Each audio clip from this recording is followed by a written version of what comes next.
Welcome to You Write, the podcast where creativity meets community.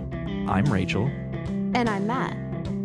Each week on You Write, we challenge our listeners to write a story in just 30 minutes, using 3 of 5 randomly generated words. It's a fun and fast-paced exercise to spark your imagination and get those creative juices flowing. We'll read your submissions, offer feedback, and discuss the unique twists and turns of each story. Whether you're an aspiring author or just love a good tale, You Write is your place to explore the endless possibilities of storytelling. So grab a typewriter, settle in, and let's dive into this week's stories. Remember, the only limit is your imagination and 30 minutes. Let's see what you've got. 30 total minutes. Yes. Of them. Minutes. Minutes. Of them minutes. Of them minutes. 30 of them. Right. Okay. So, welcome everybody to episode 4. I'd like us to start by thanking everyone for their submissions. Yes, great stories. Great stories, great commentary, conversation.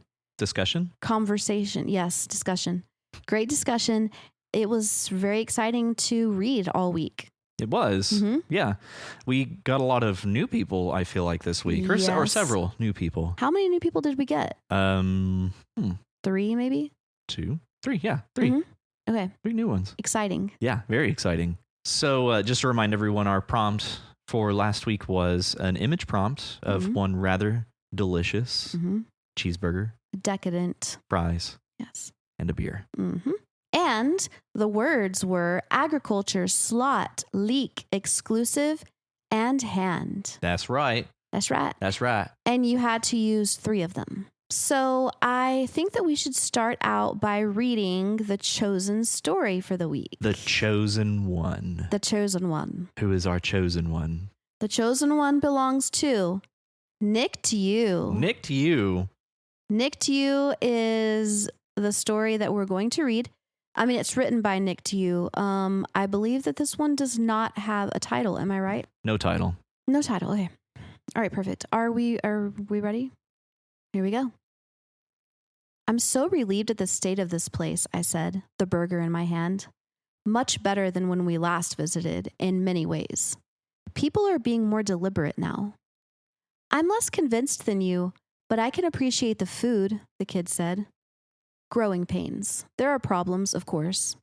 There always are, they agreed. Too many men are looking at me. I hate to think this is an improvement, Monument said.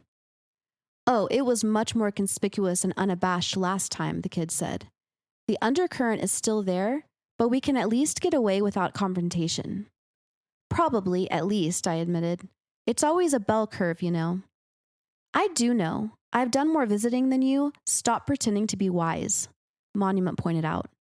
I smiled sheepishly. She was right. Listening to people had always been more of her thing. But then again, I had more total experience, by some metric. It was an old debate that we would never settle.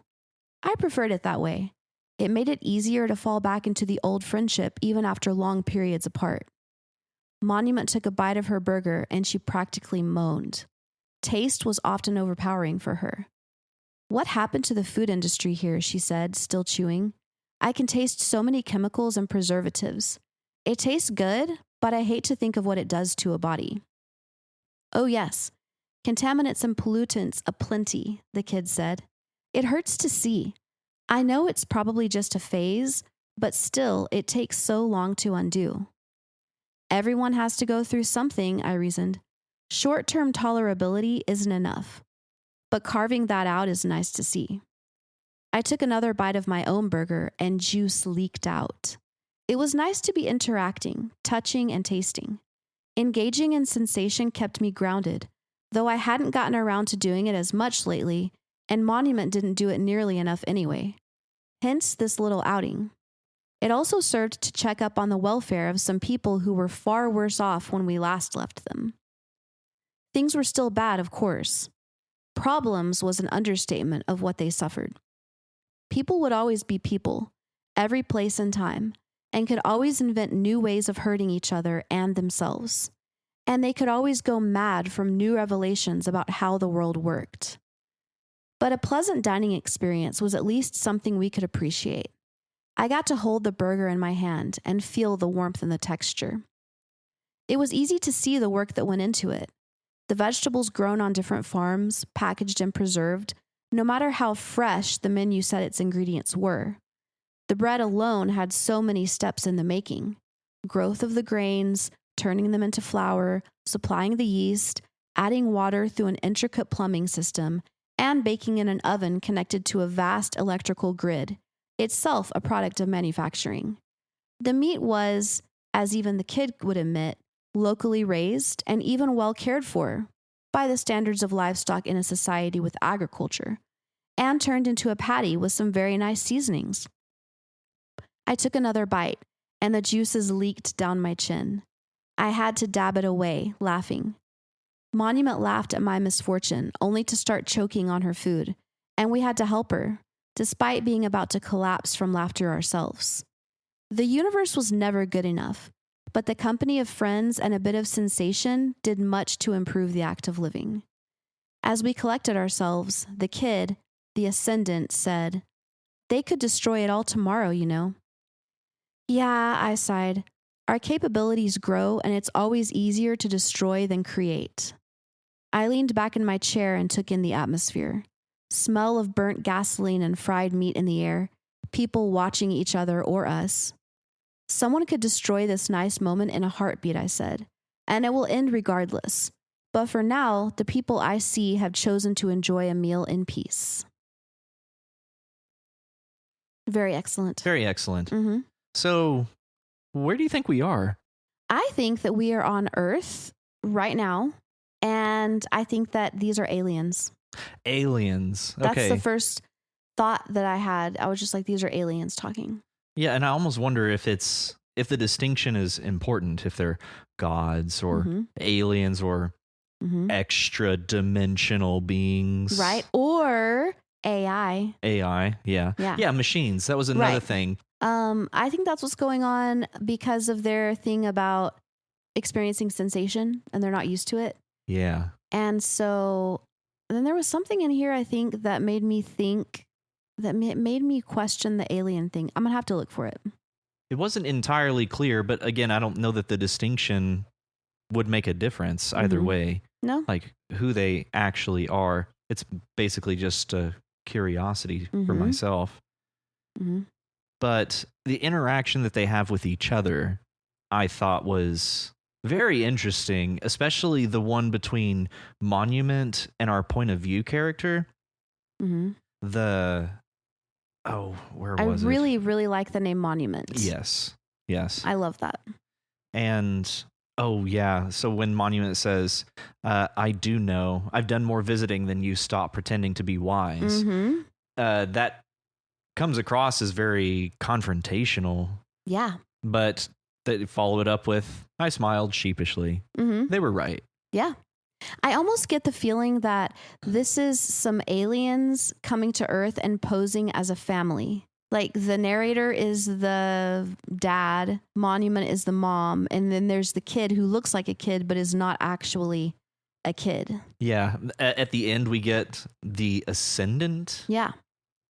Yeah, I like that. It's just it looks like a family outing. Right. And they're trying to blend in. Yeah, to try and blend in. And did you read the Visitors? Because they said this is more or less a sequel to something else that they wrote. The Visitors. When was that written? It was actually a Do the Right Thing entry. Oh, no, I don't think so. They linked to it in a comment for it. So, but yeah, I take it you hadn't read it, and frankly, I don't know that you need to read it to understand. It just adds some context, some layers, some layers. Okay. Yeah, we actually learn of Monument in that story, but we never actually meet her. Okay, I need to go back and read that. Yeah, it's certainly interesting, and coincidentally enough, that was like the second episode I ever participated in and Do the Right Thing. So whenever I came back and saw the story, I actually did recognize it because I had already read it before. That's so awesome. NickedYou, that was a fun trip down memory lane. Yay. But yeah, it adds some, well, here I made a very quick synopsis of it. two women walk into a bar, two elegant women Mm-hmm. walk into a bar in the town of Allgrade, and they are eventually confronted by a man named Richard. A womanizer insists that they need protection on their travels and so on. One of those. Yeah, the situation escalates, and they reveal themselves to be gods, machines. Oh, Basically, okay. like what we're trying to come to terms with who these characters are. We come to a similar realization that they're not just ordinary people. Okay. They're not your garden variety humanoid. Right. Yeah. Yeah. Garden variety. Yeah. But they're clearly disappointed with the attitude of the townspeople. And they end up erasing their memories. Oh, okay. I think. But either way, we learn of that monument exists, and we get that she would like the more primitive places. Again, kind of implying that this is considered primitive to who these people are, to who these entities are, these characters. Okay. So that lends some context to where So they would maybe consider. they're from the future. That's another. I thought time traveler. Yeah. It took me a while, but I eventually did land on possibly time travelers. Okay. Or like space-time travelers. Yeah, space-time continuum travelers. Yeah. Yeah.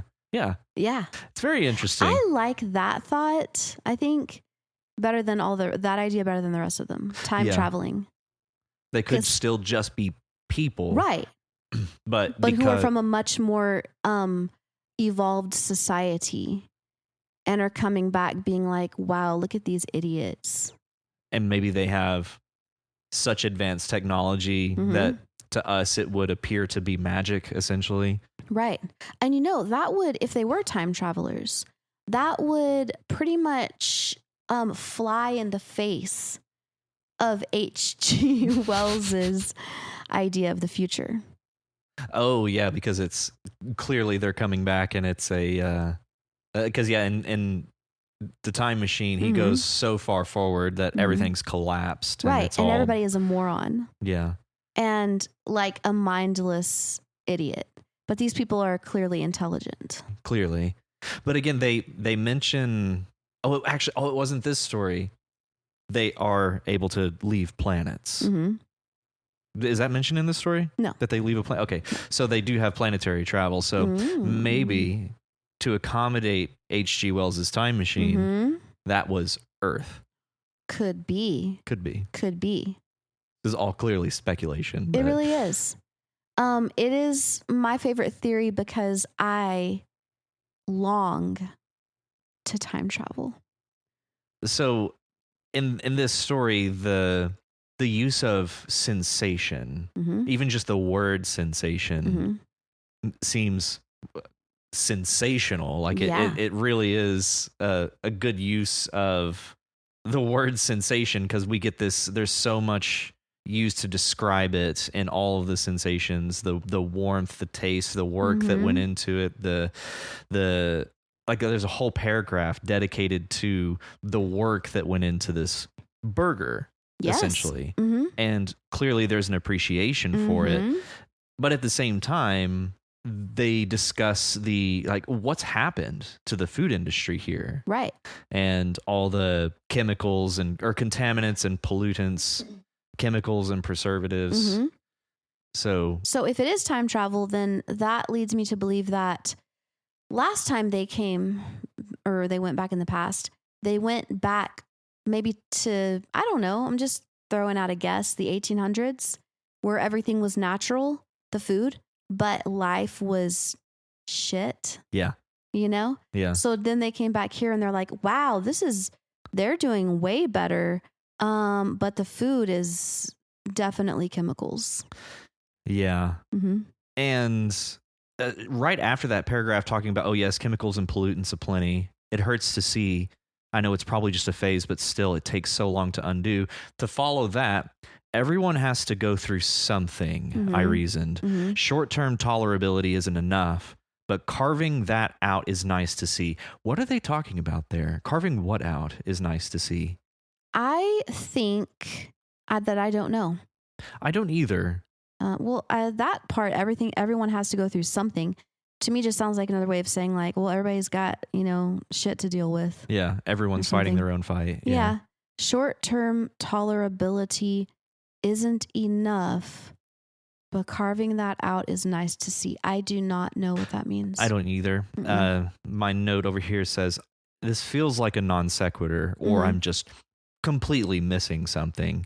But I was actually really curious because I like that line before everyone has to go through something. And then what follows it was confusing. So I wanted to try and understand that. So I was going to see if you had any ideas. I ain't. No. I ain't. Ain't got no ideas. Okay. Nope. This to me also seems like a definite commentary on society. Yes. On and even, our food industry in specific. Exactly. Yes. Yeah. Yeah, definitely a commentary there. And there was one point whenever I was reading it that it felt a little metatextual, almost like he's our point of view character could be a stand-in for the author. Is that a synecdoche? Oh, I don't know. I don't know. That's a weird word. Wow. But just the same, it was. Hence this little outing. I took another bite of my burger and juice leaked out. Engaging in sensation kept me grounded, though I hadn't gotten around to doing it as much lately. Monument didn't do it nearly enough anyway, hence this little outing. It feels like that. I don't know why that just struck me as like, this is a way you could imagine an author talking about or thinking about their characters. Like, these are higher entities, higher beings that are visiting this place, this earth, this version of earth or wherever it may be. And it's an outing to them. They go and they visit these people and they're inhabiting all around them. And then when they're done, they can just up and leave them behind. Right. I don't have anything else to back that up except that was the thought that went through my head. And something about it was hence this little outing. Yeah, I mean, that sounds very valid. I just thought that was kind of fun. And if NickedYou, that's what you were going for, that's a very cool idea. Even if it wasn't, that's what I got out of it. And it's still cool. It is cool. Love it. Love it. Oh yeah. People would always be people, every place and time, and could always invent new ways of hurting each other and themselves. That's bleak. It's true, though. It is, unfortunately, very true. But we move from that perspective through this delicious description of this cheeseburger and all the work that went into it, and clearly an appreciation for it, to them taking a bite, leaks down their chin, and they begin laughing. Yeah. And then the whole thing just kind of spirals into this. They're just laughing, and then gets a little more philosophical. The universe was never good enough, but the company of friends and a bit of sensation did much to improve the act of living. Yes. I love that we can move from that idea of how terrible people can be to how the small, simple things in the company of friends can improve the act of living. Absolutely. I thought that was a delightful turn. And this story inhabits a lot of emotions all at the same time. Yes. Or it moves through them. Yeah. Very quickly. I really like that too. And I honestly got a positive feeling from this story. Because I have reached the point in life where I understand that life is a nightmare. A waking nightmare. Yes. And I've moved past the place where I'm trying to keep everything in check and make sure everything is good, because it ain't. It ain't. Nope. But I love the idea, because it's something that I've recently arrived at, that we just have to take joy where we can get it. Exactly. And in whatever doses that you can get it in. Exactly. Yeah. And I love that. It's a comforting thought. It's a freeing thought. Liberating. Yeah. Absolutely liberating. Yes. Yeah. The fact that even in moments of joy, you can look at this moment and know this will not last forever. Right. And to the fact that even in that thought, you can still appreciate that moment for what it is. Yes. And that's kind of the way I I gathered our characters were taking in this moment. Like they realized that this moment is not going to last. I'm Right. still going to enjoy it though. Yes. And the last line, but for now, the people I see have chosen to enjoy a meal in peace. Yes. And just accepting that peace for what it is. Right. Yeah. I think it's great. It's a delightful message. It is. It's a happy message. It's a good message. Yeah. Any further thoughts? I think we've pretty much covered all the bases on that one. Yeah. Yeah. Yeah. I think we should go on and move to Steve Living Room. Steve Living Room. Come on down. Welcome to You Write. That's right. Oh, we've already done that part. Right. Sorry. A podcast where Creativity meets where you write. Oh, that's the end. Oh, sorry. Anyways, welcome, Steve. Hello, Steve. So, I thought this was a very good description of feeling like shit. Yeah. And very unhealthy. It made me feel like shit just reading it. I felt so uncomfortable the whole time reading this. Mm-hmm. I felt like shit the whole time I was reading this. Yeah, so that's actually, it just shows your ability to bring us into the minds of the characters. Yes, it's very effectively written in that regard. Yep. It is. They're such pitiable people, such pitiable characters. Yeah. And behaving so pitiably. Mm-hmm. It was overwhelming to me. Mm-hmm. I can appreciate what this story is saying, but I couldn't enjoy this story. But I understand it, and I understand the narrative that it's saying, and I can appreciate how well it is written. Yeah. But I don't think that this is a story meant to be enjoyed. I don't think so either. I think it's meant to drive a message. I concur. One point I read in the comments, somebody said, I think they said that Amir is dismissive or something like that. And it was funny Dissociative? because no, they were saying that he was like, maybe not dismissive, but like not like disconnected, maybe something like that. But it meant something like not supporting Erica or something like that, or dismissing her concerns. Because he's the one who was like, what do you mean?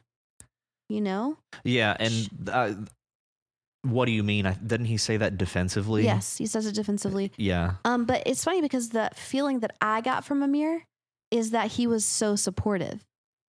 Because he's all like, well, he's definitely not offering solutions, but he's like wanting to make her feel better and to make her feel heard. Yeah. And well, he was there for her, and he's just like, why are you crying, babe? Like, it's going to be okay, or something like that. I feel like he definitely was not taking action, obviously, but I felt like he was being at least a supportive partner. Yeah, at least in the regard that he is trying to make sure she feels heard and seen. Yes. I do think I understand where. I still haven't found that comment. I'll see if I can find it. But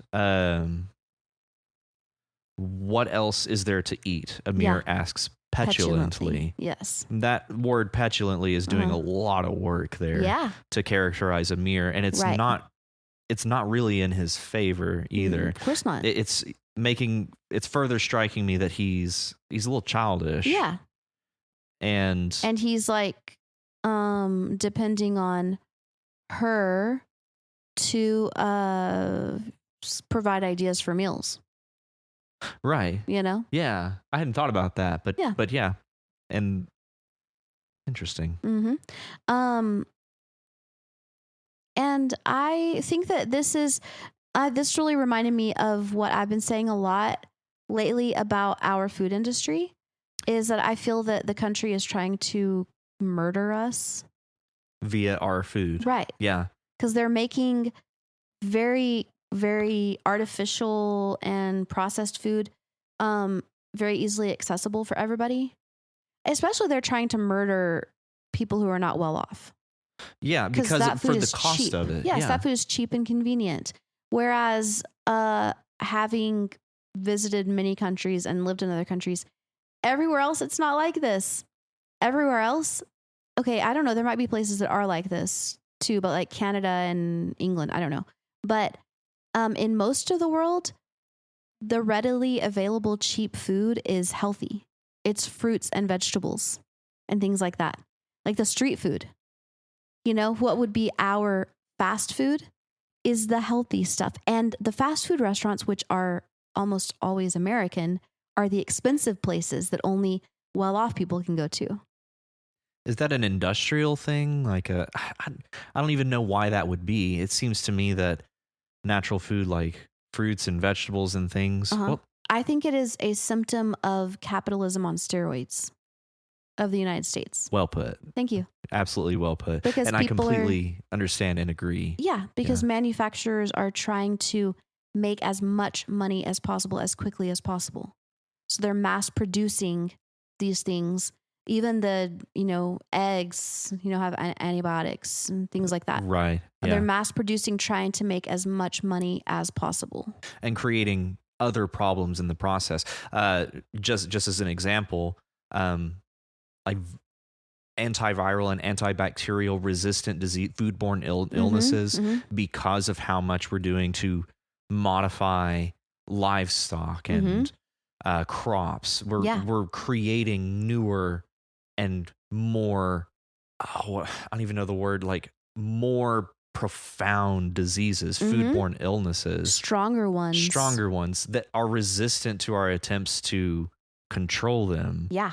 Like it's horrifying. It's scary. And this story that Steve has brought to us just brings all of that up. Yeah. Which I will circle right back around. I cannot enjoy this because this is not a message that is meant to be enjoyed. It's a message that is meant to be heard and absorbed. Like it's information everybody needs to know. It's like a cautionary tale. It is. Thank you. Yeah. Thank you. That's a far better way of saying it. I mean, and Steve, your comment here that you teach health class and very into healthy living.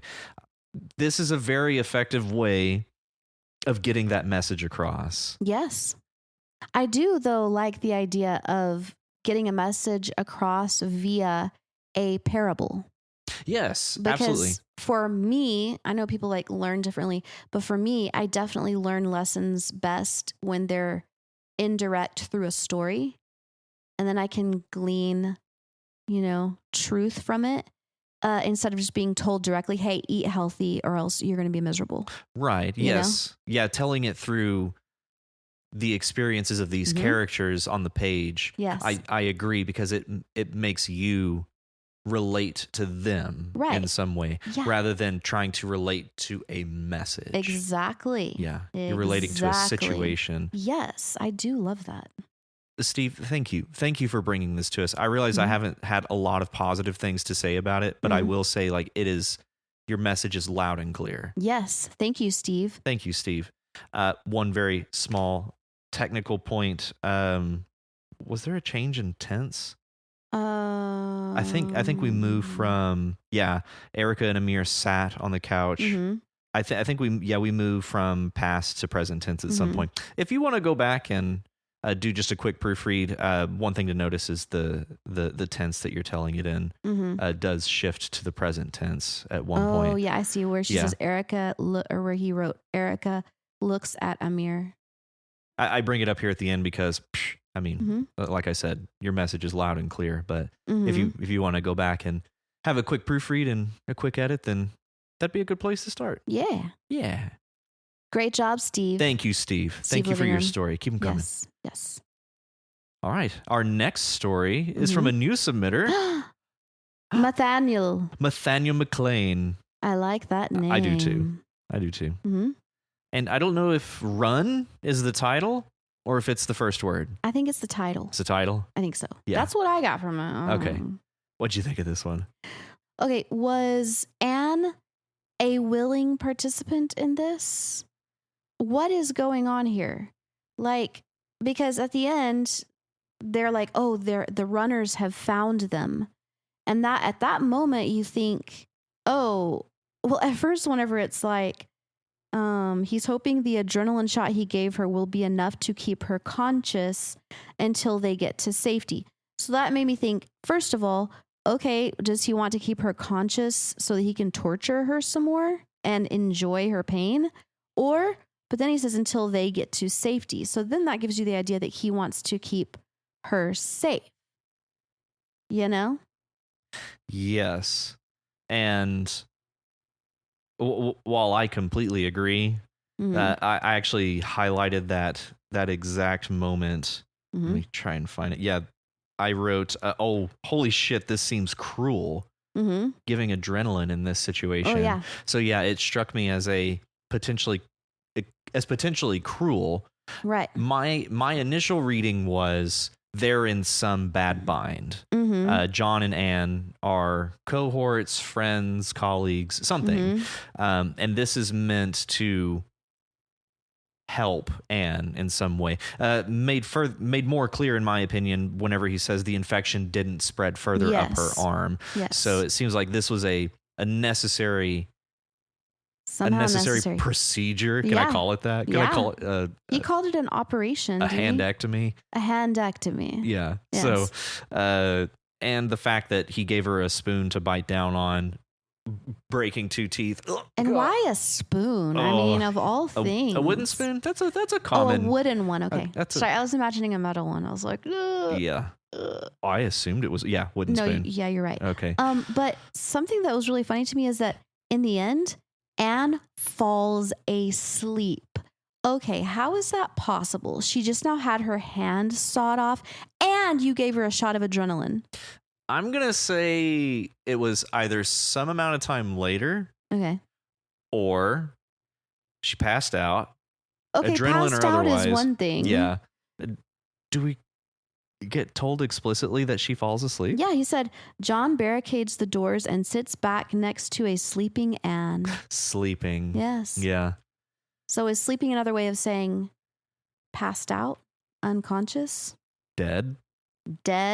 The long sleep? The long sleep? The eternal sleep? Yeah. Is that what we're talking about here? Unsure. I will say there was some really great moments of tension in this. Yes, for sure. There was, right here, just the simple line, "They're here." He whispers to Anne. Yeah. That's so good, considering everything that's happened before it. And we know, like, they're in no position to go anywhere. Right. And just that one line, I was like, oh, just ramps it up one more step. Yep. So, And it suddenly makes you feel like they're on the same team. Yeah. Somehow. Yeah. And that just begs the question, why was it necessary to hack off her hand? Well, we assumed it was for some infection. So it's to save her. So there's some infection that's probably trying to... I didn't even realize that, but now that you say that makes sense. Because whenever he said, thank God the infection didn't spread farther up her arm, you're right. But I just was thinking infection from the sawing off of her arm. Of her hand. So I see. Or something. I didn't even make that connection, but that makes sense actually. Yeah. Okay. Yeah, that makes sense. So it's, I guess, an in media res start to our story. Is that an oxymoron? In media res start? Yes. Okay. It is. So we begin in media res. And it's... Well, no, it's really not. Because you're beginning in the middle of things. Yeah. In the middle of the things. So it's actually not, I don't think that's an oxymoron. Okay. Yeah. Okay. Well, either way, just jumping in right in the middle of this action. Yeah. And if Run is the title, great. It's a great title. It's very, it's exactly right. Yes. Because, they're just running and cutting off hands and breaking teeth. Ugh. I'm sorry. The teeth thing, that was... Every time there's like mouth horror and teeth, it's the worst. Yes. Oh, it hurts. It hurts to even just think about it. Also, I really felt it whenever he said, well, maybe I was hungry whenever I first read this, but where he says he saw a poster for a beer and a burger and he could feel the ice cold beer in his hand and the juicy burger in his mouth. And then it's been 2 days since he's eaten anything. I just like really felt that. I did too. Sensation. Yeah. Yes, I did. I did as well. Was I hungry too? Probably. I think it's just considering everything that came before it. Yeah. It's like you feel exhausted and hungry. So you feel sympathetic, exhaust, and hunger. Yeah. So that was a great place to drop in the burger. Yeah, that was. I want to know, I want, of course, more details about this, what was going on. I would like a sequel. I would too. And I would be curious to know what infection on her hand was so dire that in the middle of being chased, you had to cut her hand off. Yeah. You had to handectomy that thing. Right. Like, what could that be? Of something very fast spreading. Yeah. Yeah. All right. Let's move on to Walker by Faith, part 3 of The Dreamer. So, what are your thoughts about this? First, I gotta say, Rachel, I'm very disappointed in you.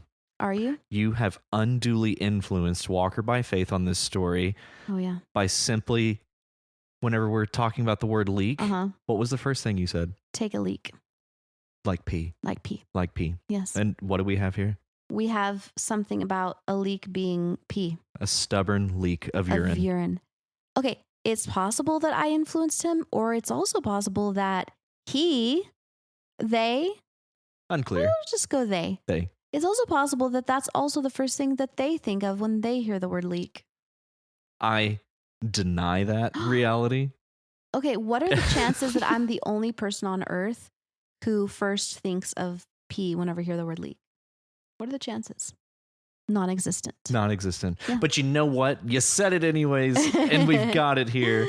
Okay. I saw that. I saw that, and I just responsibility for that. And I just started shaking my head. Makes me feel amazing. Thank you, Walker It is by kind of Faith. gratifying, Yes, right? Yeah. Very. Thank you, Walker by Faith. I saw that and just started chuckling. Yay. It's kind of funny. I like it. Yeah, I do too. And in general, I really like the direction of this story, of this part of our whole story. Okay. And in what has become Walker by Faith fashion, we end up with a nice twist at the end. Yes. Well, I should say in this case, it is a nice twist. Right. At the end. It was at the point, dude, she yelled, seriously? Seriously? Yeah. That hurt. It was at that point I was like, oh, what are we doing? This is fun. This is interesting. I got such a chuckle out of the serious correction line. Oh, yeah. Yeah. I read that and I was just giggling to myself because that was so funny. Okay, yeah, that was a good one. I enjoyed that. Yeah, that was a sweet one. Yeah. And the way you tie it all up, you frame it all up with this little coda at the end.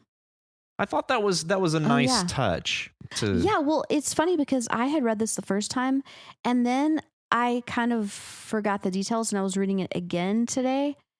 And I was like thinking, okay, but how does this match with the fact that he called her a bitch? You know, because it sounds like they're just in his mind, and because it sounds like they're just having a great time now. But then it all made sense whenever I got to the coda, because he's even thinking himself through that. It's like Walker by Faith covered his bases to make it all align. Yeah, because he says that the guy is like, why would I ever think she was a bad match? Like, why would I ever think bad things about her? You know? Then I was like, oh, okay, yeah, that ties that up. It does. And it goes further on to explain some of the way Mark behaves, or in the case of his dream, the way he was thinking. In some ways, Mark always felt ashamed of their games. Yeah. And to tie it all off under this little bow of shame. I thought that was a nice touch. It gives us some direction towards explaining the thoughts and the actions and the essentially the dream. Yeah. Like it's all some form of this shame that he's experiencing. Yeah. And to further lighten the tension of the whole trilogy, this 3-beat that he's given us. Yes. He's seeing somebody about it. He's seeing a therapist in an effort to come to terms with some of these things. And I thought that was a wholesome way to wrap up this otherwise very dark set of stories. Right. But, it's like, okay, but is that really a thing that needs to be fixed? you know? Whether it is or isn't, in my opinion, Yeah. I think it's important to talk about it. Right. It is interesting, though, that he is seeking help about this. I couldn't tell if it was him and Shayla going together, but I kind of think it was just him going to the psychologist. Yeah. Because it's Shayla's thing. She's the one who wanted to do that. She's the one who's into that. So if anybody needs to work through their issues, and she's also the victim of abuse. Yes. So if anybody needs to work through their issues, I feel like it's Shayla. And I also found it interesting that the psychologist, did not approve of their sex life. I thought that an odd thing to include. Because all the psychologists I've ever talked to encourage expressing yourself. They're not going to be like, no, don't do this. I thought that odd as well, to say that the doctor wouldn't approve of this. Mm-hmm. And like you mentioned, it's more Shayla. Yeah. With the, I was going to say baggage or damage or that we know of. That we know of. But the fact that that Mark goes as far as to say he's always felt ashamed of their games. Yes. I don't know. I don't know how to feel about that. If Mark is going to a religious therapist, might color the... Yeah, it's a potential that depending on how strict the therapist is, they might be like, this is not good, you know? Very possible. Rather than a secular therapist. A lot of questions, I feel like we get answers at the beginning/middle, and then at the end, we get more questions, which is a good thing because it keeps us, wanting to know more. Wanting to know more, and it keeps us engaged with the story even after we're finished reading it. True. So even if these questions remain unanswered, I do think that this is an effective 3-beat. Yeah. Which is what Walker by Faith mentioned. They set out to give us this 3-beat. Absolutely. Yes, there was definitely a resolution. Yeah. Mm-hmm. Yeah. And a far more wholesome resolution than I was expecting. Ever imagined. Absolutely. Yeah. Did you want to talk about, you'd mentioned before we started recording about our undue influence, our potential undue influence on Walker by Faith's direction with the story. Right. So I just want to say that whenever we have said things like, oh, Walker by Faith, we hope you're okay, or something like that, we were totally joking. Absolutely joking. Yeah. And we want to make sure that all of our listeners know. We were not joking that we hope you're okay. No, we actually hope you're okay. But we were joking about that your story is being a sign that you're not okay. Yes. So we just want all of our listeners to know that this is a place to completely be free with your imagination. Express it in whatever way makes sense to you. Yes. So I'm glad that you mentioned it before we started recording, because we do have a lot to say about your stories, and we have some commentary on it. Don't feel beholden to us. Yes. That we don't want to lead you in any way. Right. If anything, I want to be surprised by you. Yes, definitely. I want you to get, which honestly, this was a surprise. It was a surprise. It was a genuine surprise. It was a surprise. So just want to get that out there. Yeah. We're not trying to lead you guys. No, we're only sharing our genuine reactions to what we read. Yes. But we like Matt said, we like to be surprised. Yeah. So Walker by Faith, thank you very much for the 3-beat. This was a fun trilogy to get through here right out the gate. So yeah, it was great. Thank you very much. Kept us wanting more. And well engaged. That's right. All right. So moving on, our next story is by Richie Posier. Posier. Who confirmed that, yes, it is Posier. So, yeah. No, I totally believed you from the first second that you corrected me.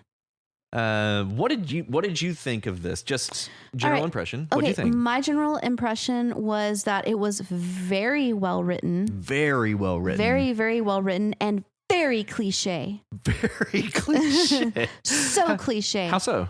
until the end. Yeah. But the entire setting, Yeah. you know, it was just like, I have seen this scene, and he himself even mentioned, or they themselves even mention, that they were inspired by, what was it? Ooh. Some audio or some book.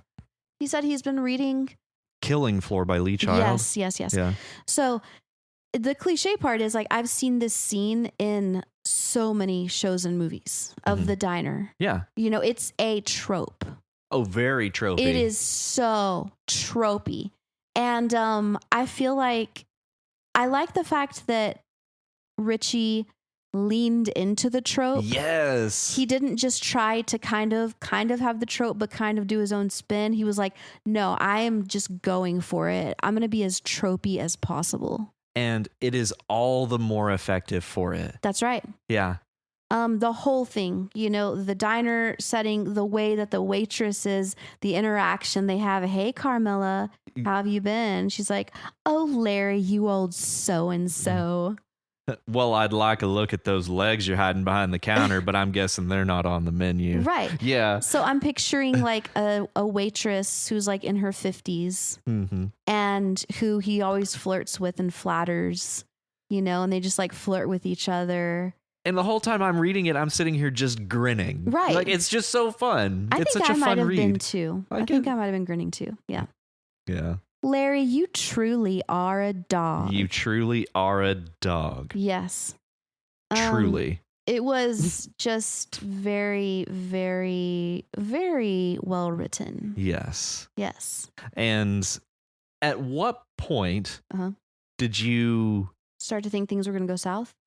Or at what point did you think this isn't exactly what it seems? I started thinking that at the point that the police came in, and not right when they came in, because he's like, I just want to see how things were going.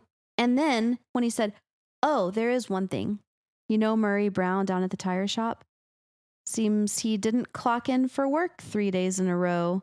He hasn't stopped by, has he? I feel like I knew at that moment that they somehow had something to do with his disappearance. Okay. Yeah. Okay, yeah. And I think because of the trope that we're inhabiting, that's exactly when Richie meant us to pick up on something odd. Yes. For me, like, I clocked that, but it wasn't until their reaction to hearing it from the cops that I was like, okay, yeah, they clearly had something, because I'll probably give somebody or a character the benefit of the doubt until given reason to do otherwise. Yes. And it was, Frankie says, I'm not sure I like what you're getting at. Yeah. And I was like, that was a little too defensive, Frankie. Exactly. Further muddying the waters was, you do have a certain exclusive clientele. It's like, wait, what kind of clientele? Because so far everything seems so cliche and so just down the middle of the lane, right? And so it's like, okay, is this a, I don't know, cafe for vampires? Perchance. You know, we serve all kinds here. That to me implies that the detectives know that there's something not exactly normal about this place. Right. So, okay, at this point, I'll ask you what kind of, what are we talking about here? Who are these people? What are they? I think that they are vampires. I think they're werewolves. Full Moon Diner. Oh. That's my only clue that I think that they're. And further, on a reread, Larry, you truly are a dog. Richie Posner. If that's what you were going for, wow. Yeah. I think you're right. Oh, it could be both, though. It could be both. It could be neither. But whenever I got her teeth peeked out from behind her lips, I was like, maybe that's more vampire to me. But it could just as easily be lycanthrope. Mm-hmm. So when you said that the fact that, who was it? Frankie was defensive. Yeah. Right? And that's, okay, you're being too defensive. Well, the other day I was too defensive. And my Jamaican friend was like, there's a saying in Jamaica, me throw me stone in a pig pen, the one what squeal, I'm lick. I was like, what did you call me? And if there's any Jamaicans listening, please confirm. But it means the person who reacts the strongest to a generic non-accusatory statement is most likely the guilty party or the one most offended by it. Ah, okay. Can you, just for the sake of posterity, can you read that again? Okay. No, I'm not going to try to do a Jamaican accent. Please don't. Read it. Yeah, just as you read it. I want to impersonate her, but I won't. Okay. Me throw me stone in a pig pen, the one what squeal, I mit lick. Fascinating. Yeah. And yeah, you're right. That's essentially what we're talking about here. Yes. That's wild. I know. Can you send me that? Yeah. Yeah. I want to read that. Oh, I will. Because it's like I've heard it twice now and I'm still not entirely sure I understand it. I feel like I kind of understand. I feel like it's like, if you throw your stone in a pig pen, the one that squeals, I'm just going to requote it. Well, the one that squeals, it's the last little bit. I feel like the one that squeals is the one that you're going to eat. Oh, okay. If everybody's just like quiet, they're not going to get in trouble. But the one that makes noise is the one that you're going to be like, you're the one. Is it an idiom? No, I think that is, no, I think that's a proverb. Proverb? I think this is a proverb. Okay. Anyway, yeah, that's fascinating. Thank you for digging that out. Yes. Werewolves. Right. No, that makes total sense. I was thinking vampires because it's like a Bloody Murray. Yeah. So I'm thinking blood, you know? But actually the thing about the you dog and the full moon thing, that makes total sense. Or maybe they're both, a mixture of both. Yeah. Because also it says for the lady, what's her name again? Carmilla. Carmilla, her teeth peeked out from behind her lips as she smirked at him. That sounds like a vampire. It does. And that's why I couldn't land on any one place. But what sold me on werewolves? Full Moon Diner. Yeah. So maybe Larry's the owner. So maybe he's a werewolf. And then Carmilla is his vampire employee. And they do serve all kinds here. Right. That's it. And yeah, Larry is the owner. And at one point, Frankie turned and says, "You could use a shave, Larry." Because he's a werewolf. He's a werewolf. That's it. He's got a furry face. We figured it out. Wow. Brilliant. This was a delightful read. Very delightful. Richie Posier, your dialogue is so believable. It's on fleek. It's yes. Do they say that anymore? No, they don't. I'm just joking. I read recently that they don't say that anymore. And yet, here you are saying it. Saying it. Yeah, the first thought I had after reading this was such good dialogue. Yeah. I get all hands back and forth so naturally. Yeah. Yeah. I'm jealous of your dialogue abilities, Richie. Wow. That's wonderful. So thank you. He's got skills. Skills. Yeah. Moving on. Yes. It's your story time. Me? You. Okay. So this is not Rachel fashion storytelling that I've seen thus far. Okay. Because it was all it seemed actually quite clear. Like our point of view was very clear. Mm-hmm. Like the message you were trying to say was just right there in the front of my mind the whole time I was reading it. Great. So I'm glad because it's always good to mix it up. Yeah. So I really liked this. Thank you. This line, I think you mentioned you got it from Shameless. Yes. Well, part of it. Part of it. Are you going to read it? I am. Okay. Funny how men are convinced that they belong to some exclusive club just because they have an overdeveloped clitoris that they wield like some type of weapon. Right. That's a great line. Thank you. The line is actually from me, but the concept of the penis being an overdeveloped clitoris, I did not make that up. Okay. I got that from Svetlana on Shameless. Shameless, I love that show. Have you seen it? We had attempted to start it, but never actually really got truly and started in on it. Okay. Well, it's just, for me, it was addictive.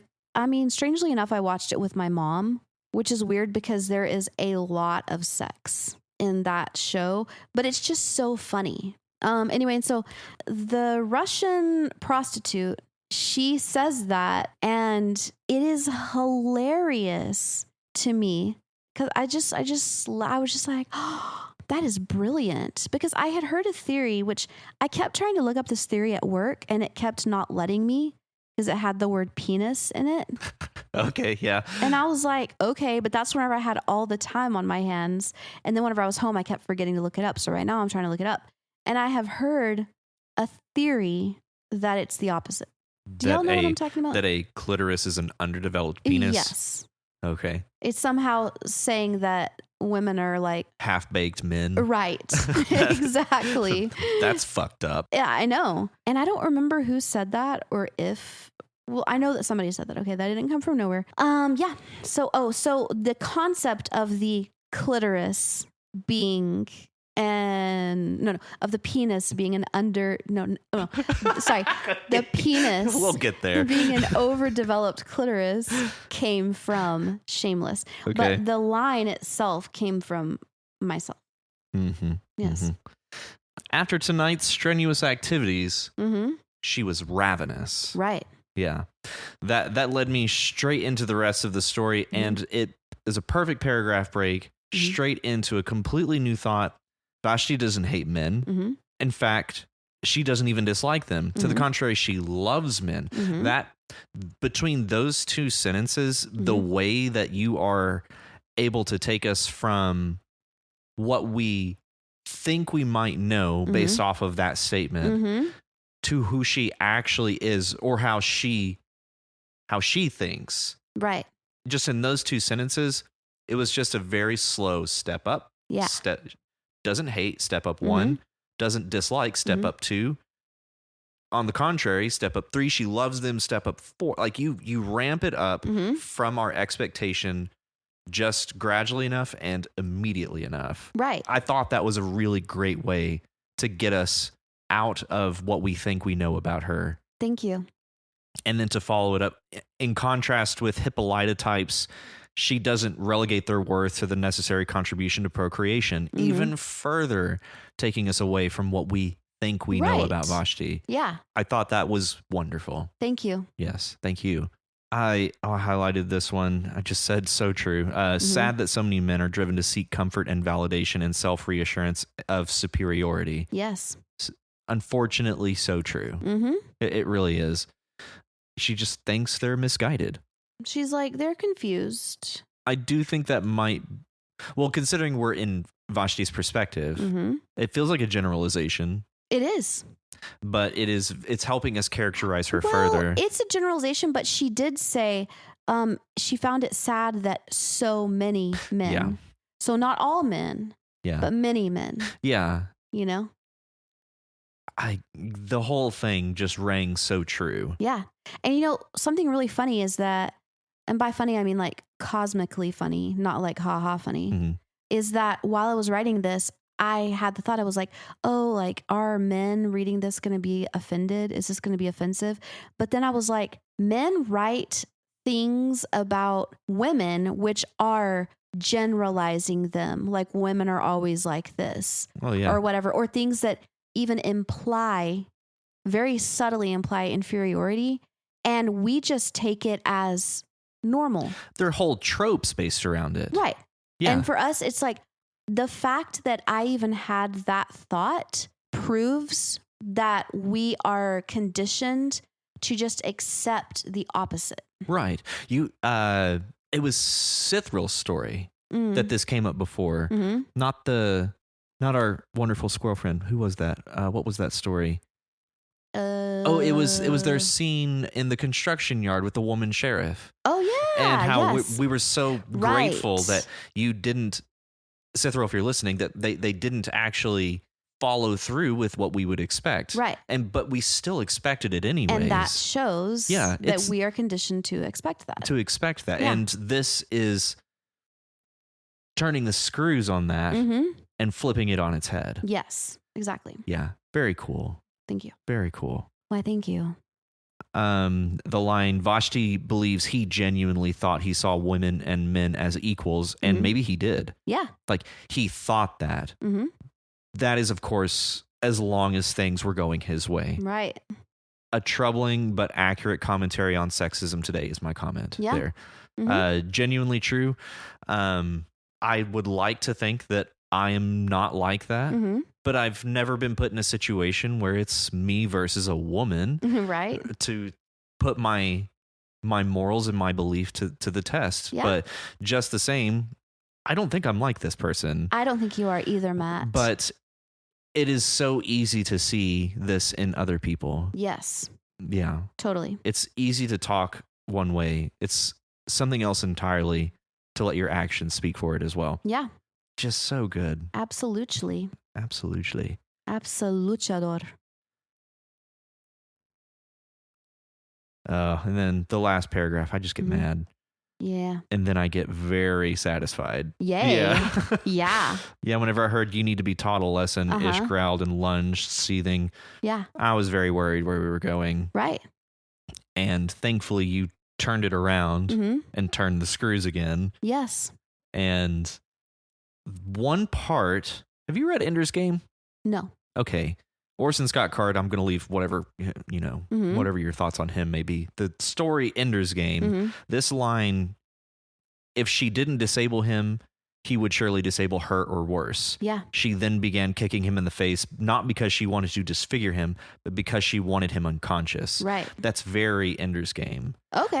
That is like the core tenet of who Ender is. Oh, nice. To fight this fight to win all future fights against this person. Okay. So I thought that was, and the fact you haven't read Ender's Game, like that's a really cool concept. To read that. That was a great place to take the story. Yeah. With her fighting this fight to win all future fights against Ish here. Yes. I love that. So believe it or not, listeners, this story, this last paragraph, actually is based on reality. The only difference is I didn't keep kicking. I only kicked once, and that was enough. Could you hear my gasp? Yeah, he gasped. I genuinely didn't know that. This is nonfiction. This is... It's not... Well, the last paragraph is nonfiction. Okay. Or at least inspired from true events. It's very inspired. It's inspired from very true events. Yes. So in case you're reading this and thinking it's fantastical, it's not. Happened. It happened. Only there wasn't, I didn't like kidnap anybody or anything like that. And give them a third of your burger. Right. No, I didn't do that.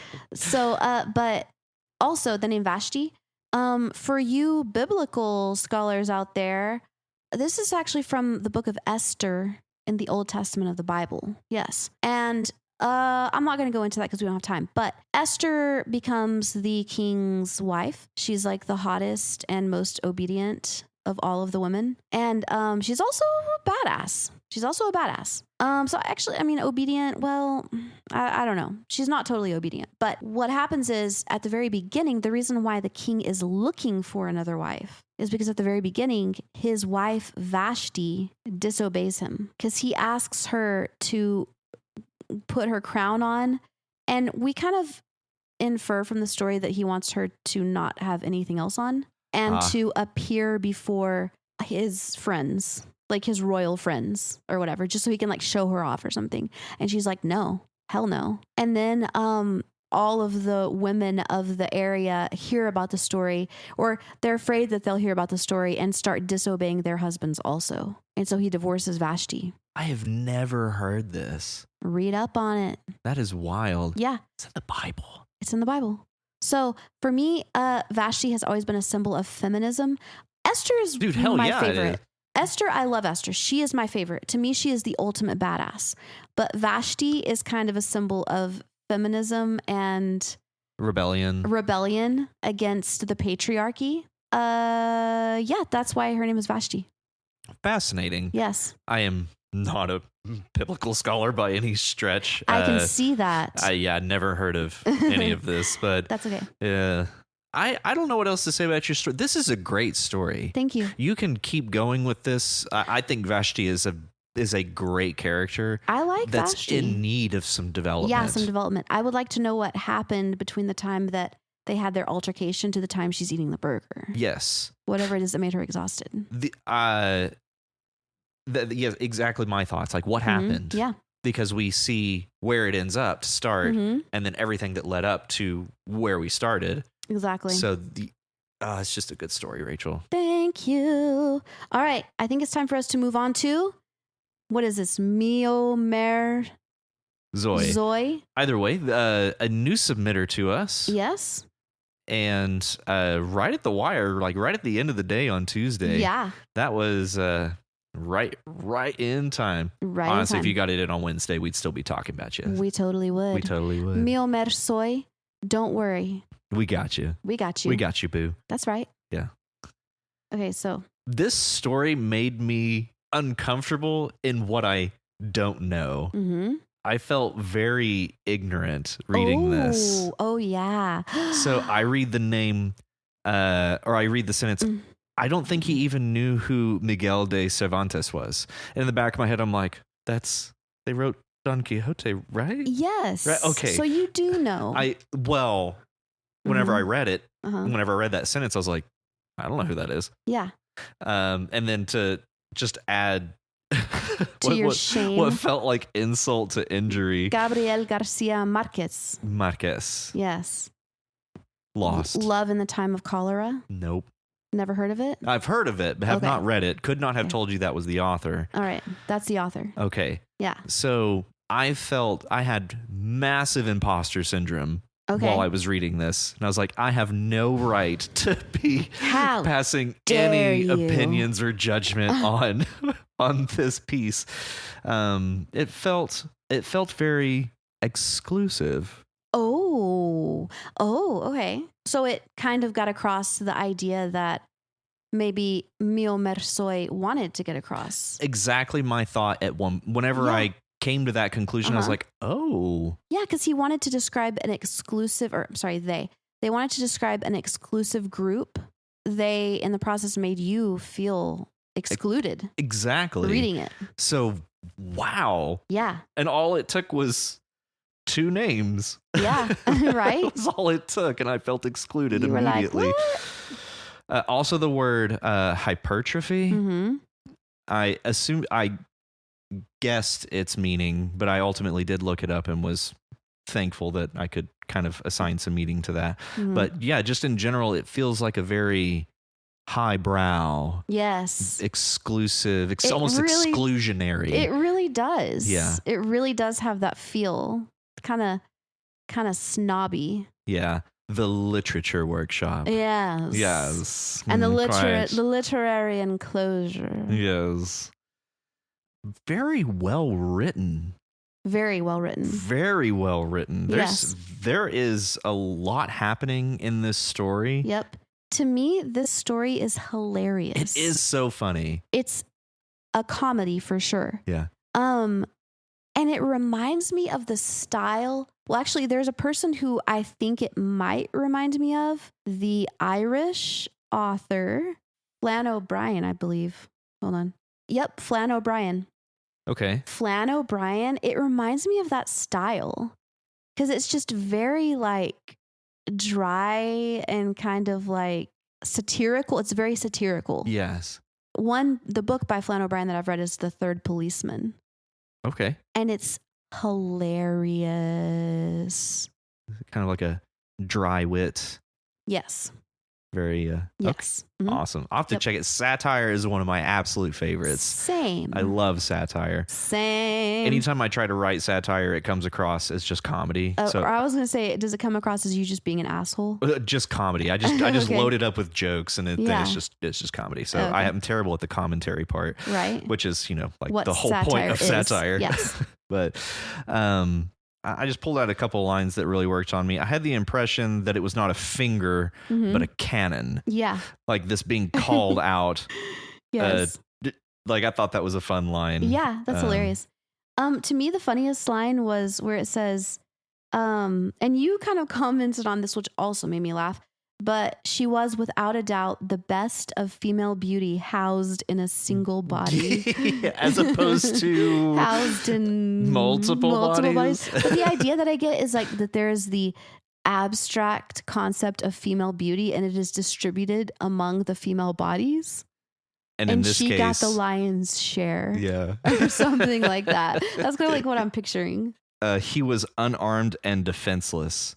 On second thought, maybe just unarmed. Yes. Yeah, that was I chuckled at that. Yeah, me too. Because whenever I first read it, I was like, wait, he's not defenseless. He's like bullying you. Yeah. And so then they went back and changed that. And a great way to characterize our point of view character as well. Yeah. Basically that they're thinking is like he's unarmed and defenseless. Right. It's like, well, no, I spoke too soon there. I'm afraid. Yeah, exactly. And we need that bench, said a young man of about 25 years, but who looked 36 due to the frightening expression on his face. That's just funny. It is, yeah. Mm-hmm. Also, how specific? A young man of about 25, but who looks 36. Right. I wondered if that was an accident. 11-year difference. 11. Not 10. 11. Not 12. Not 12. It's 11. Yeah. Due to the frightening expression on his face. That made me laugh. Oh, what funny. A bunch of idiots. Yeah. The noun used to characterize us was troubling. Troubling. Yes. The literature club was troubled. Right. I'm just imagining like slightly furrowed brows. Yes. Or something. Yeah. Mm-hmm. Yep. They would be troubled by the word idiot, wouldn't they? Right? They totally would. Yeah. They totally would. Okay, I also really like how it says the comrade who belonged, thank God, to our side had saved the honor of the group and now looked at us as strangers. So right there, I'm thinking, okay, so this person just kicked everybody's ass and now they're like, I don't even know any of you. Or they're in some sort of just blood rage, like ready to turn their hostilities on anybody they see. Right, yeah. Exactly. Or they're just, I'm thinking like disembodied somehow. Like they just had this crazy rage moment. Yeah. After talking about werewolves, it made me think like, just that animalistic, just turns around snarling. Oh, yeah. It's like Hulk, how he like will tear you apart even if you're like his wife or something. Mm-hmm. Yeah. But I like your first read better, the more just like, you people. Right. Like, who are you? Who actually are you? Or they suddenly feel so superior since they've now flexed on everybody that they're like, you know what? I'm above all this. Yeah. Yeah, they've ascended. Yes, exactly. They've ascended. The use of the word, the comrade who belonged, the star of the show. We are clearly being led to make a connection that this is Tamara's boyfriend. Right. The titular boy, that boy. Yes. That's we're introduced in the first two words. We're clearly invited to make this connection. Mm-hmm. The star of the show motioned to their part. And we even got the word hypertrophy to describe him and his large stature. Right. He's like the big dumb guy. The brute. He's the brute. The brute. The thoughtful, but the slow and thoughtful brute. Right. And from that day on, no one saw Tamara's boyfriend as out of place, further inviting us to make this connection. Yes. Began to see in the boy some positive qualities and even some esoteric wisdom. Right. Yeah. Slow, thoughtful. Yeah. Wise in his own way. In his own way. Yeah. Well, he's with Tamara. He's with Tamara. He's obviously, she's both the best of female beauty housed in a single body and an apparent badass. Because no one could ever have imagined that Tamara could throw such a powerful punch. Right. Saved it for the very end. Very end. Just tag that on there. Yep. Out loud, I go, whoa, what? Wait a second. That's not, but I love that line. Where we saw that going. I love the twist. Yeah. It's a great reveal. It's a great reveal. And it's just, it keeps it a secret the whole story. The whole way. Mm-hmm. And it goes to such lengths to keep it that way. Yes.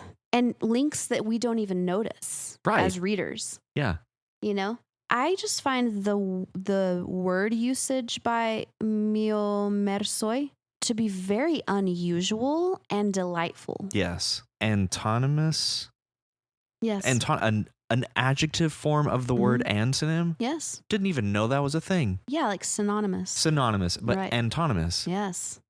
Never it's like, heard that. Where is this person from? Yeah. Mio Mersoy. I feel like you might have traveled in a time machine. Yeah. From like, I don't know, 100 years ago.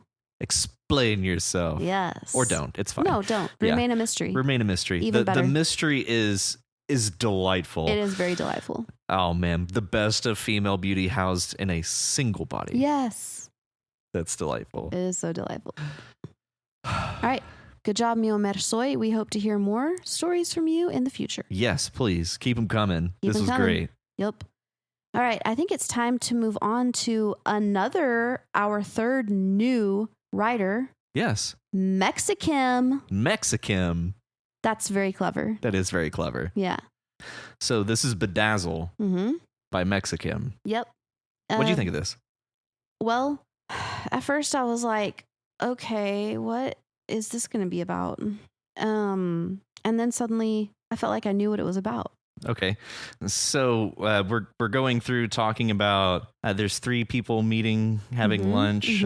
Casey, April, and Darren. Darren. Darren. Casey, April, and Darren, yes. So the story's pretty short. Darren's looking for a notebook. Right. Yeah, like a journal or something. To journal. Yeah. Yeah. And the server comes over and brings them their checks. And then it looks like they're just talking. I'm to assume this is between Darren and Casey. Right. Are you looking for something in particular or just something with a nice looking cover? And then we're assuming Darren says, I don't know, is bedazzling still in? To which they reply, that may be too much. Yeah. At which point this story kind of takes a turn. It takes a turn. Takes a turn. So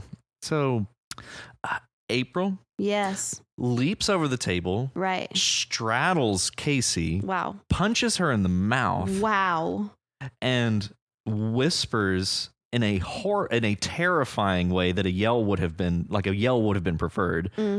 Don't you ever tell me what's too much, she growled in a low whisper. Those servers worked their asses off and the burger was delicious. That does sound like a kind of an extreme reaction. It's a little extreme, to be honest. Yeah. And a reaction to what? We come to find out, it was all just a misunderstanding. Well, yeah, it was. Yeah, so apparently April thought that Casey was telling them that they were tipping too much. Yes. Which, yeah, okay, that might not be any of Casey's business. No. But is it... Casey wasn't talking about that. Casey wasn't, but even if she was, does it merit that type of response? No. It really doesn't. And that's the confusing part. It is a little confusing. Yeah. So, what did you think of this? Do you really want me to tell you? Yeah. For real? For real? For real, for real. No holds barred, no secrets? No secrets, no holds barred. Let me know. All right. This happened. Ladies and gentlemen, this is a true story. This is a true story. Only it is very exaggerated, okay? It's exaggerated. In fact, I do believe that I was there when this happened. And I do believe that I might have been the one who caused it to happen by being April. Yes. That's not really my name, but... In this story, Rachel is April. Yes. Names were changed to protect the guilty. Innocent. Yeah, it's pretty delightful. And Casey is Kim. This is my wife. It is Matt's wife. Mexican is my wife. His wife is Mexican. So she comes up to me and she's like, so I've got this story, and I was like, she's like, I don't know how to write. Like, I don't know how to write. I was like, you just gotta put some words down. You just gotta put some words down. Yeah. And she's being real cagey about what it is. Okay. And she kept coming back to it. She's like, I need to write something. Yeah. And normally I'm just like, write, don't write. It's up to you. I don't want to pressure her just because we're doing this podcast. And she's a prolific reader, by the way. Prolific reader. Reads all the time. Yes. And so she eventually just sat down, cracked open her laptop, and about 20, 30 minutes later, this was here. And she said, do you want to read it first? And I was like, no, just submit it. Yeah. Just submit it. And then she submitted it. And then I read it and I knew Oh my God. Immediately. She's telling nonfiction. She's telling nonfiction. This is nonfiction. This was at Red Robin, right? Yes, it was at Red Robin in Amarillo. Amarillo, right. By morning. Yeah. Yeah, so okay, but I do want to say that I did not punch her in the face. Yeah, there are some exaggerations here. Yeah. But I did have an extreme reaction. I have been accused in the past of overreacting. No. Yes, from time to time. Like extreme vengeance. Yeah. Things that don't really deserve that much. This was a delight. I just belly laughed and laughed and laughed whenever I realized what she was talking about. I did too. I laughed and I smiled. The whole time I was just like grinning. I was just like, oh no. Yeah, I absolutely love it. I like the description where it says she growled in a low whisper that was even more terrifying than a yell would have been. Mm-hmm. I feel like that was a great description. And also the lunge, which had all the grace and speed of a leopard pouncing its prey. Excellent, right? Excellent and very complimentary. Yeah. Very flattering. Whenever Thank you, Kim. I saw April's lunge from across the table had all the grace and speed, I thought she was about to be very deprecating. Thank you. Very, ugh. I like that though, deprecatory. Deprecatory. That's not a word, but it's a funny. Conjugationalization. Yes. Yeah. Exactly. But very deprecating towards you is where I was expecting it to go. And you then thought it was going to be like the grace and speed of a what? Of a goldfish floundering on the table or something.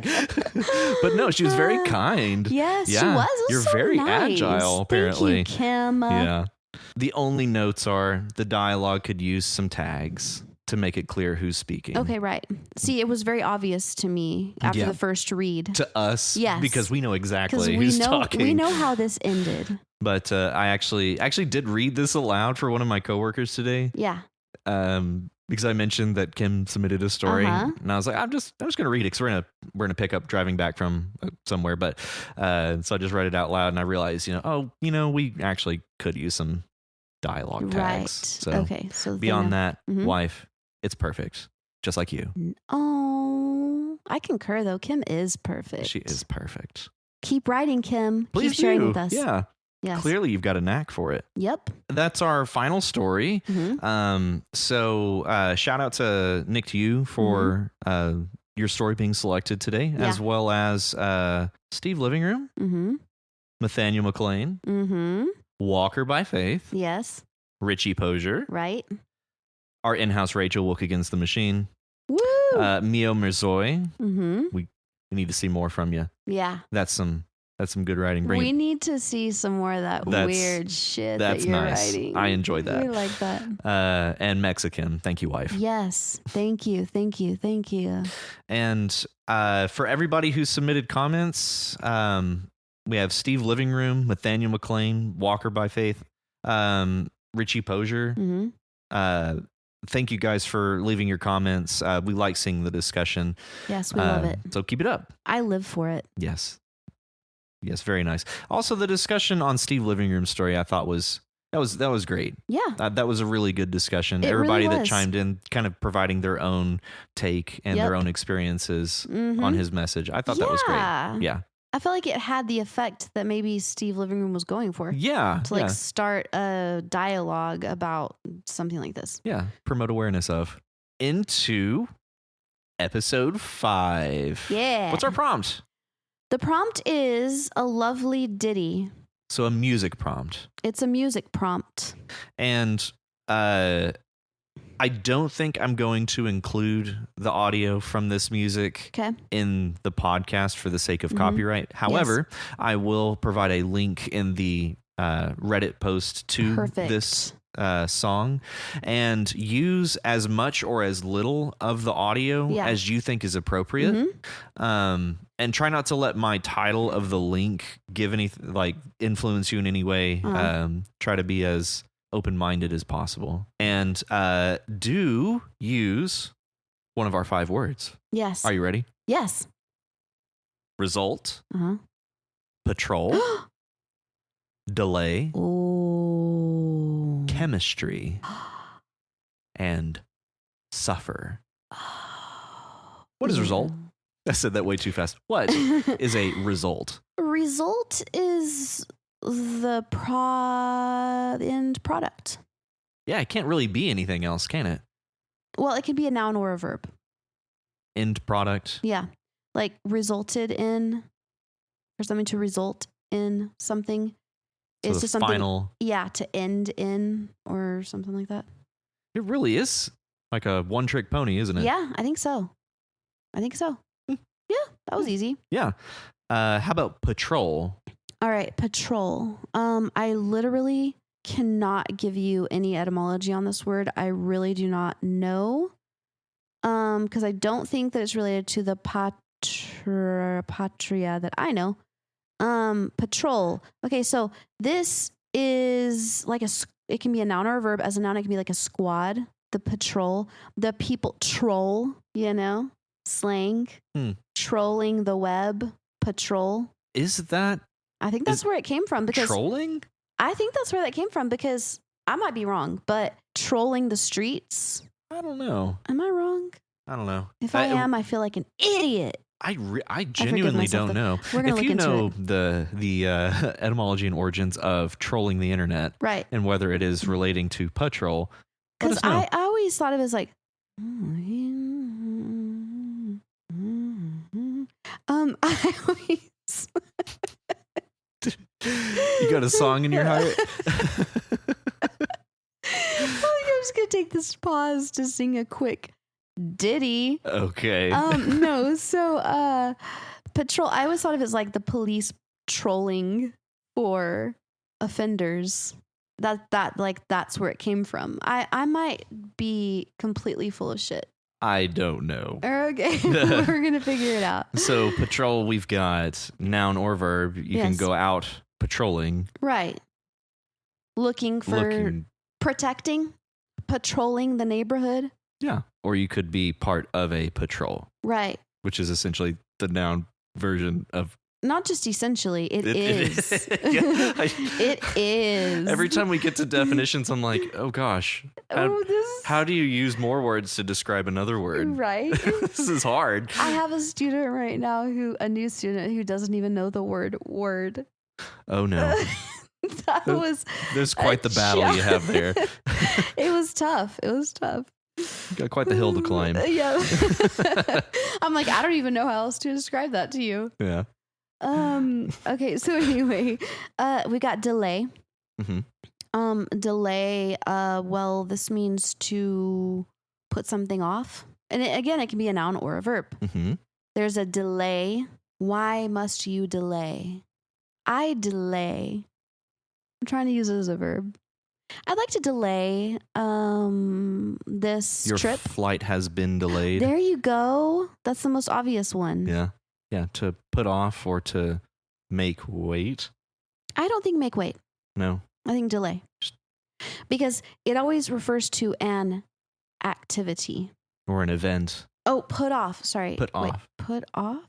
Words are very hard. They're so hard. I don't Apparently, know. even the word is hard. Come to find out. Okay, so yeah, delay. Next, chemistry. Chemistry. Well, this is science. I'm going to be honest with you. I failed chemistry, so I don't have much to say about it. Of the sciences that I participated in Let school. me guess. You nailed it. Not chemistry. I didn't. Oh. Physics.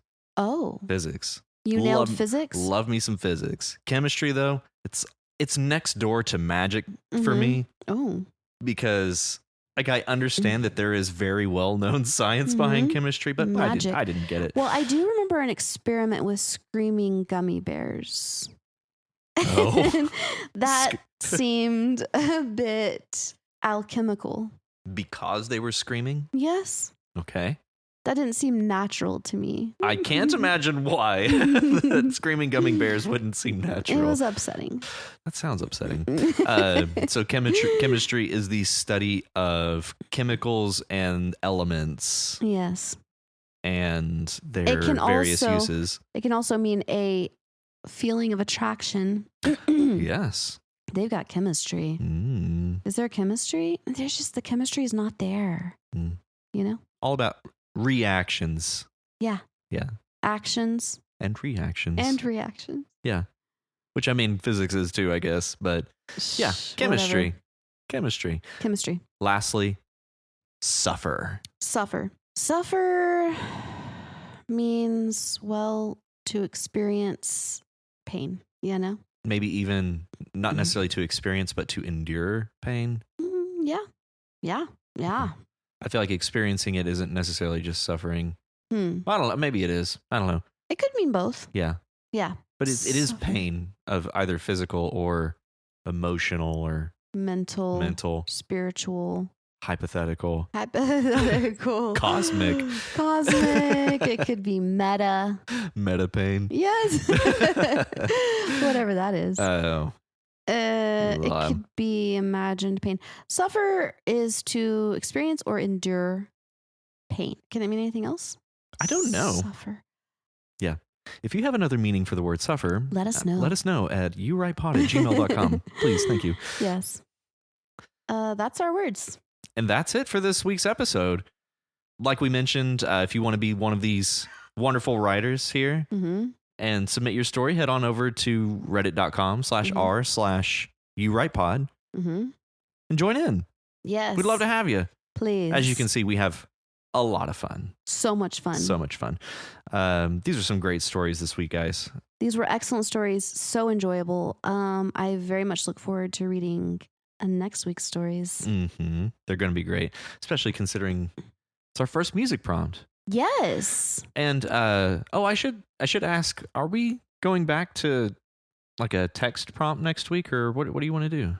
Because we've changed it up every week so far. So yeah, well, you know what? Actually, I would really like to get our listeners' opinions. Yes. On what prompts were the most inspiring for you.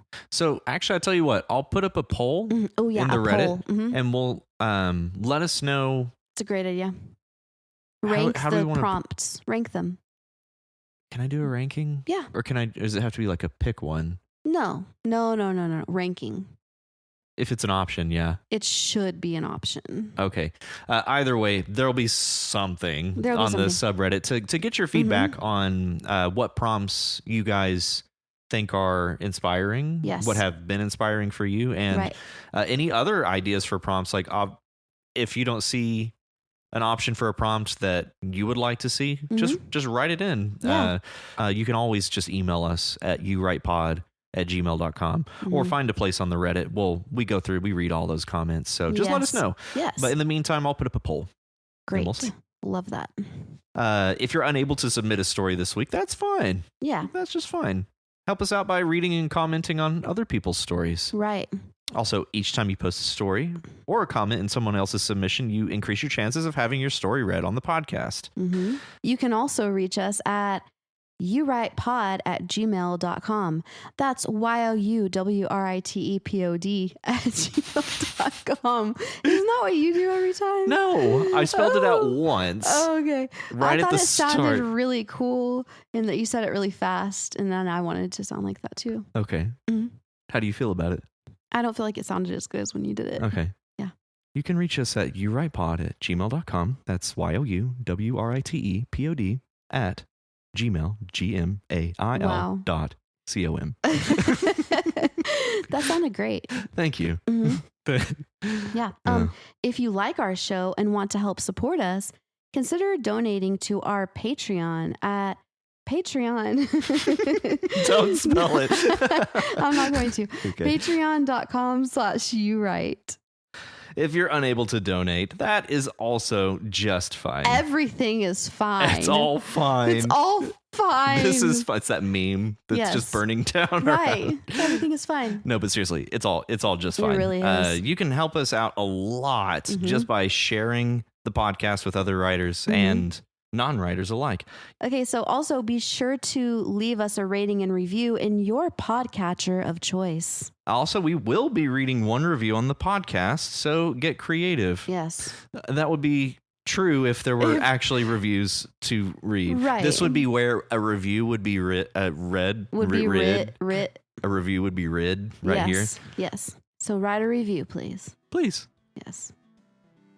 And remember to join us next week on You Write, a podcast where you write.